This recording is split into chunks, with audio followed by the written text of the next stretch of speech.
Je vais vous dire pourquoi c'est Jésus. Dans la Genèse, il est le Créateur.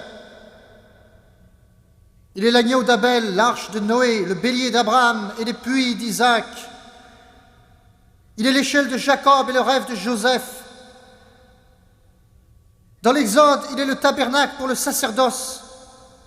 Dans le Lévitique, il est l'alliance avec Israël. Dans les Nombres, il est la nuée du jour et le feu de la nuit. Dans le Deutéronome, il est la prunelle de ses yeux. Dans Josué, il est le fil cramoisi. Dans les Juges, il est la mâchoire de l'âne. Dans 1 et 2 Samuel, il est doux chantre d'Israël. Dans 1 et 2 Rois, puis 1 et 2 Chroniques, il est le temple et le saint des saints. Dans Esdras et Néhémie, il est la restauration. Dans Esther, il est la fête des Pourim. Dans Job, il est la patience. Dans les psaumes, le poète, le berger, la chorale. Dans les proverbes, il est la sagesse. Dans l'Ecclésiaste, il est le prédicateur. Dans le Cantique des Cantiques, il est la rose de Saron et le lys de la vallée.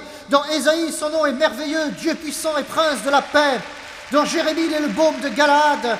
Dans Ézéchiel, il est la roue au milieu de l'autre roue. Dans Daniel, il est la pierre qui se détache toute seule. Dans Osée, il est celui qui rassemble Israël. Dans Joël, il est l'esprit qui est répandu. Dans Amos, il est le royaume éternel. Dans Abdias, il est le jour du Seigneur. Dans Michée, Naoum et Habacuc, il est le millénium. Dans Sophonie et Agé, il est le jour du Seigneur. Dans Zacharie, il est le Seigneur qui revient. Dans Malachie, il est le puissant Seigneur. Dans Matthieu, il est le roi. Dans Marc, il est le sauveur. Dans Luc, il est l'homme. Dans Jean, il est Dieu. Dans Actes, il est le Saint-Esprit. Dans Romains, il est la grâce.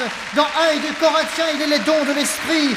Dans Galates, Éphésiens, Philémon et Colossiens, il est la nouvelle alliance. Dans 1 et 2 Thessaloniciens, il est l'espérance bénie. Dans 1 et 2 Timothée, il est le prédicateur et le diacre. Dans Tite et Philémon, il est la doctrine chrétienne. Dans Hébreux, il est notre souverain sacrificateur. Dans Jacques, celui qui guérit. Dans 1 et 2 Pierre, il est le sang précieux.